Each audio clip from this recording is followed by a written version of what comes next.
All right, guys, welcome to lesson 14.4. I'm going to talk about these things called parametric equations today. So first of all, we'll introduce to you guys what a parametric equation is and how you can write an equation in parametric form, and pretty much graphing it as well is what we'll do. I think we'll be getting to the this last one actually next class. So we have three objectives. What is it? How can you write a parametric equation? And then how do you graph one is our goal for the day. Right? So let's introduce ourselves to this concept of what a parametric equation is. Below is a chart of a store's sales of ice cream and sunscreen. So apparently, like at one point in time, they sold 40 ice creams and 25 sunscreen bottles, okay, and so on and so forth. Now, I can create an equation that will connect these two things together. So, for instance,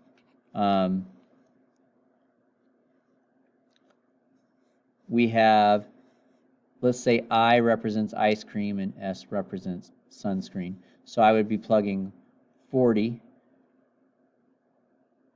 in for I, and that'll tell me how much sunscreen was sold. So apparently these numbers have a relationship to each other. So half of 40 is 20, and 20 plus 5 is 25. So when the amount of ice cream is 40, the amount of sunscreen is 25.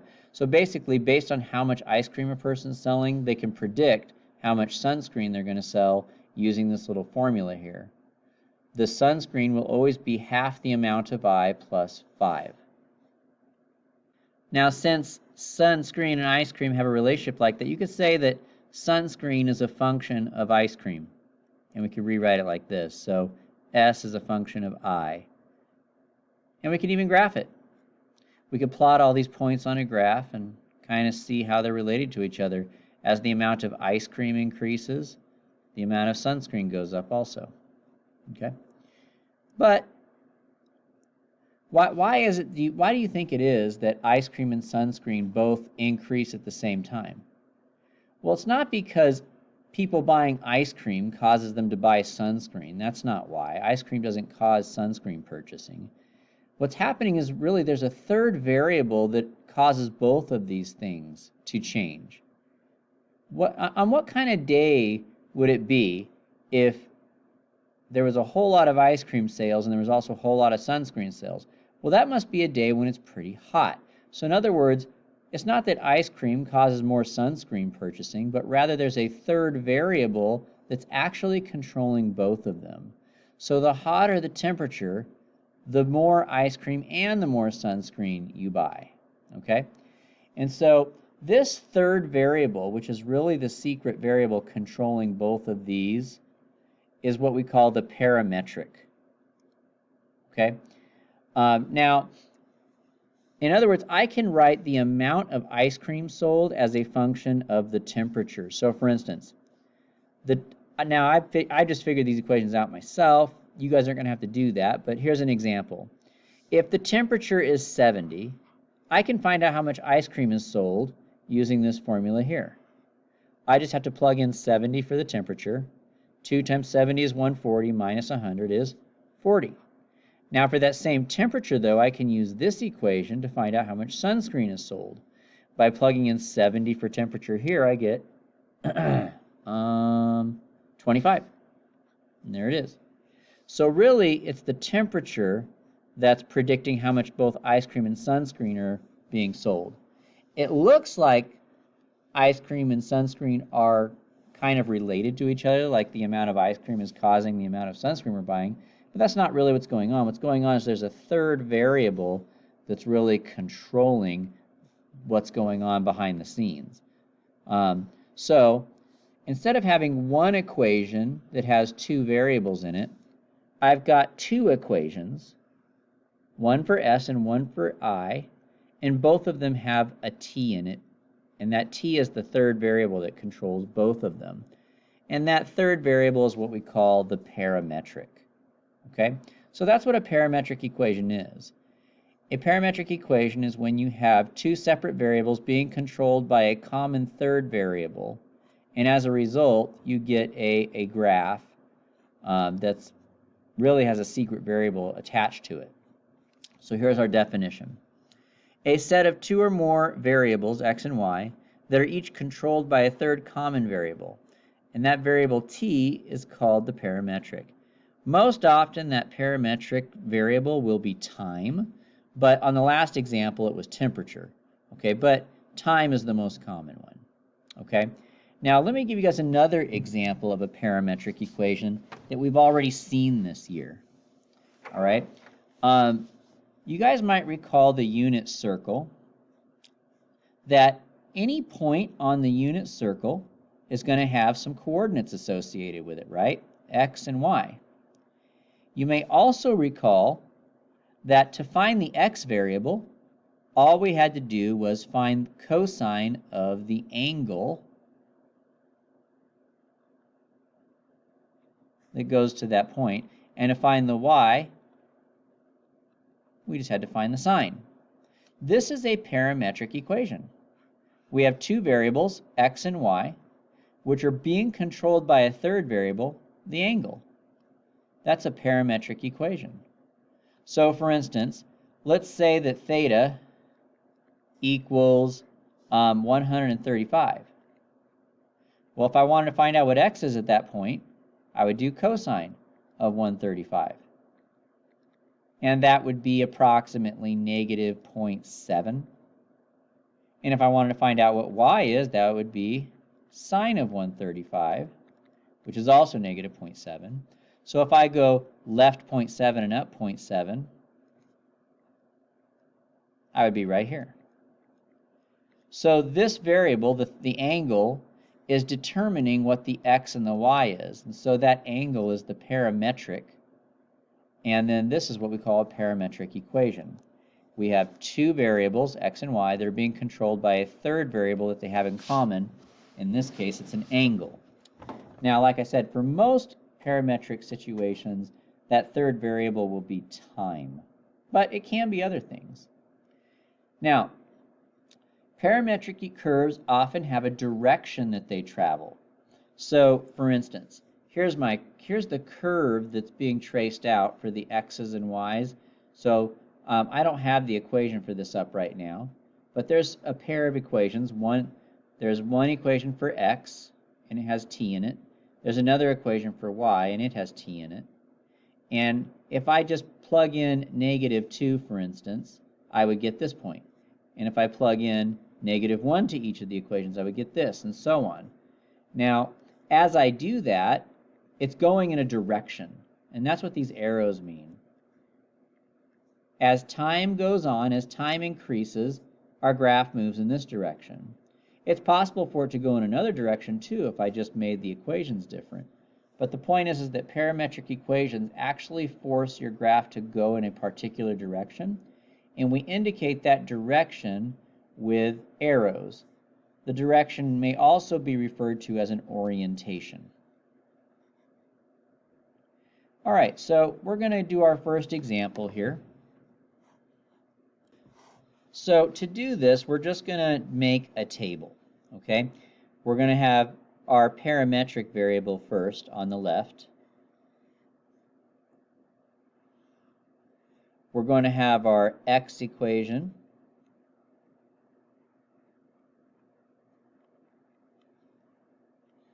We're going to have our y equation. And I'll tell you guys what to plug in for t. Really, you could plug in anything you want to, but for today, I think for a lot of our problems, we're just going to stick to these same 5 values every time. All right, so let's let t equal negative 2, negative 1, 0, 1, and 2, and let's plug them in and find out what x and y are. So if I plug in negative 2 here for my x, what will I get? Let's see. X equals 3 times negative 2 squared over 2 minus 1. That's going to be 3 times 4 over 2 minus 1. That's 12 over 2, which is 6, which is 5. So x ends up being 5 when I plug in -2 for t. Let's plug in -2 for the y variable now.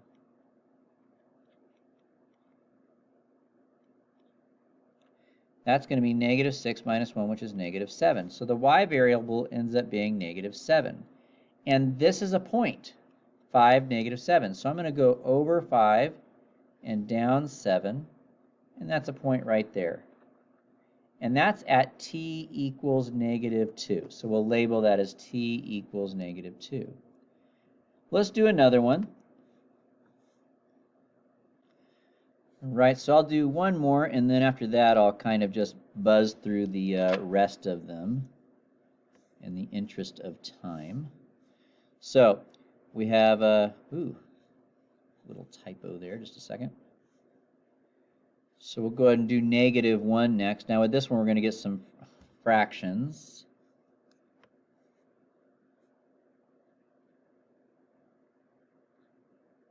At least for the x part anyway.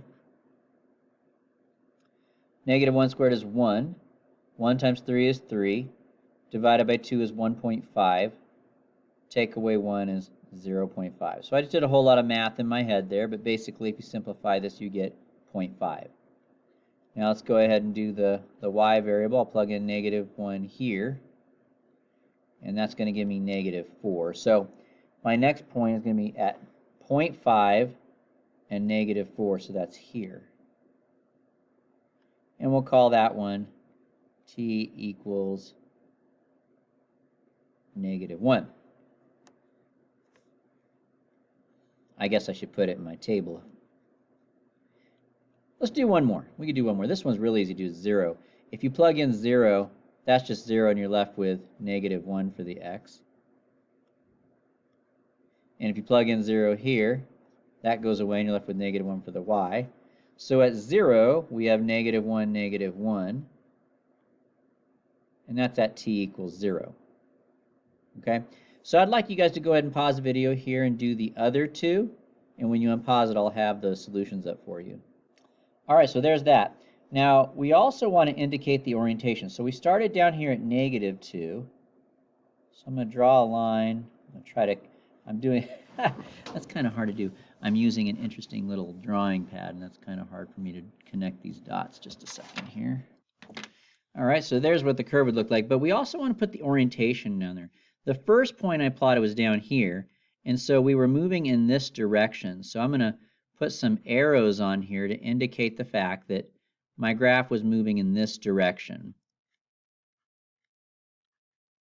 Okay, and that's it. So you make a table, and I'll tell you what t values to plug in, and you just plug them in, get your points, plot them, connect the dots, and put the arrows on there. All right, so here's one for you guys. I would encourage you to pause the video here, make a table. Let's use the same t values for this one, and then graph it and indicate the orientation with the little arrows, and when you unpause it, I'll have the answer up for you. All right, and so here's what I got. T equals -2 gives me this spot. T equals -1 gives me this spot. T equals 0 here. T equals 1 here. And t equals 2 here. And as you can see by the arrows, we're moving in this direction. And that's what that graph would look like. All right, so what is a rectangular equation? That's an equation that just has x and y in it. In other words, no parameter.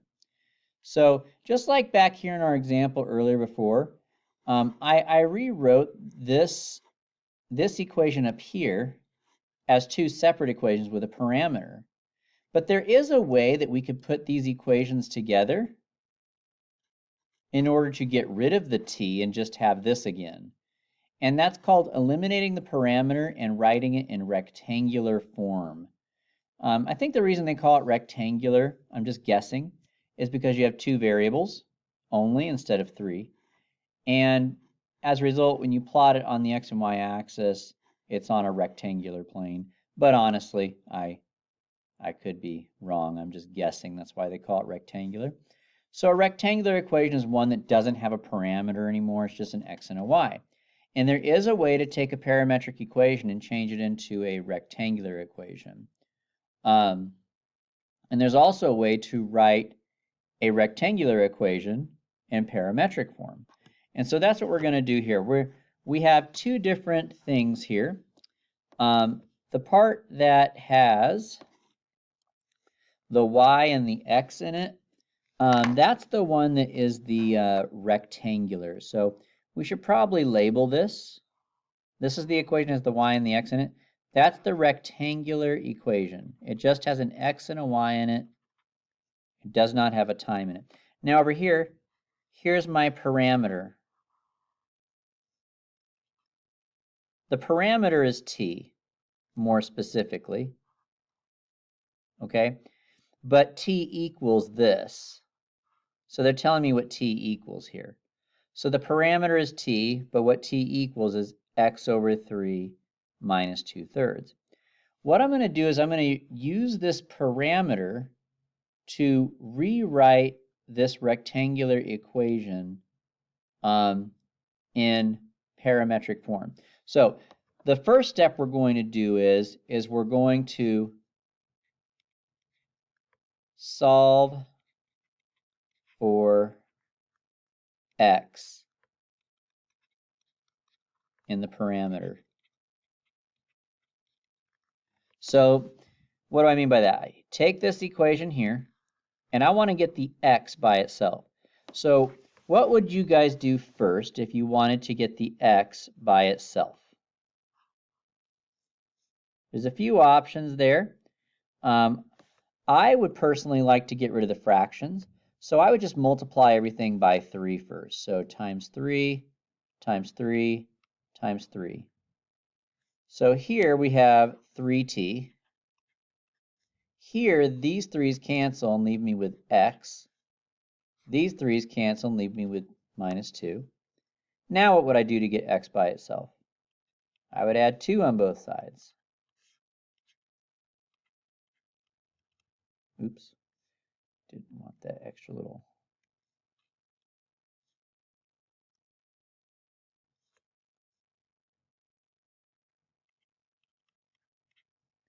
All right, we're halfway there.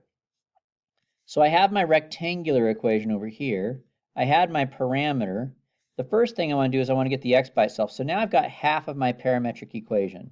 I have x is equal to 3t plus 2. Now I need to find out, what does y equal? Okay, so the next thing we're going to do is we're going to replace x in the rectangular equation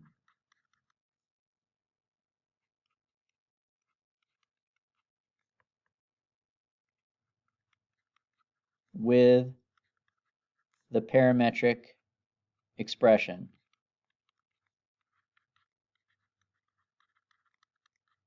You should write these steps down because it'll be helpful.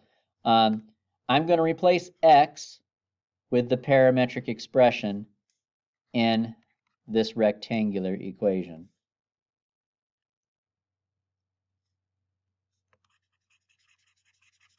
So let me make some space and we're going to get down to business here.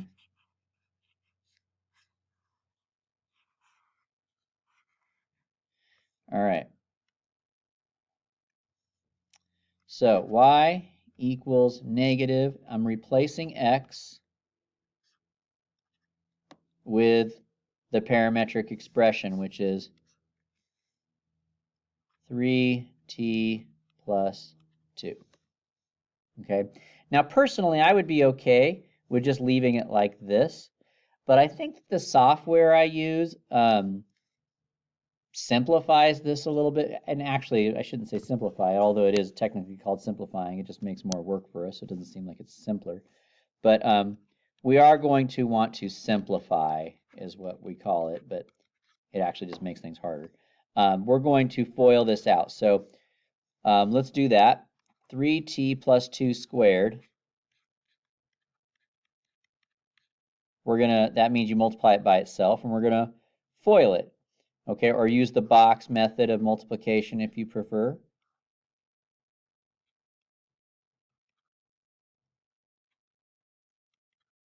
So I'll get 9t squared there.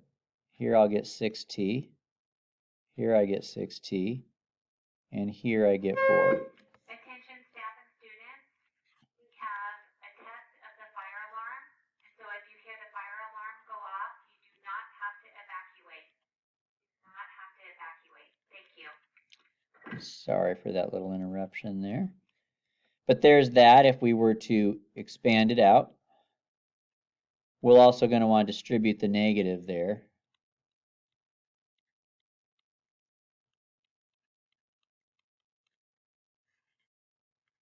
And then finally, I think what they're going to do is they're going to split this numerator up into separate fractions like this.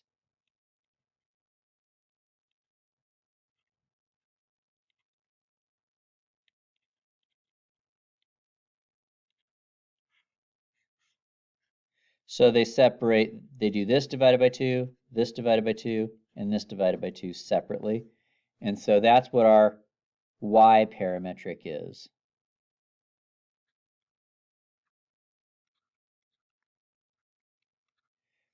And there's the parametric equation. So what we've done here in this problem is we've taken a rectangular equation, a regular equation with just an x and a y in it, and they've told us what they want t to be equal to, and we've rewritten our rectangular equation into a parametric equation now. Okay, so that's that. Now, why would we want to do that? Well, really, we're just kind of getting you guys used to the whole idea of a parametric equation and how to work with them.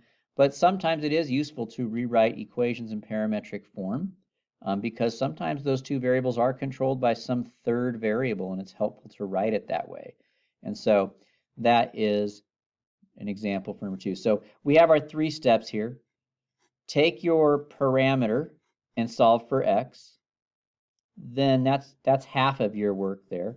Next, replace the x in your rectangular equation with their parametric expression, and then simplify. And at that point, you should have both. So here's one for you guys to try. Go ahead and pause the video here and give it a try. When you unpause it, I'll have the solution available for you. All right, guys, so here's the solution here.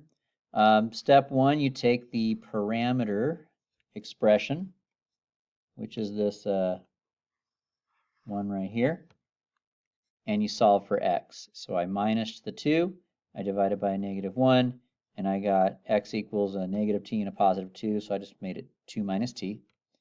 And that's the first part of our parametric equation. Next, we replace the x in the rectangular equation with the parameter that we just solved here. So I'm going to be replacing x with 2 minus t. We had to FOIL this out, so we got that.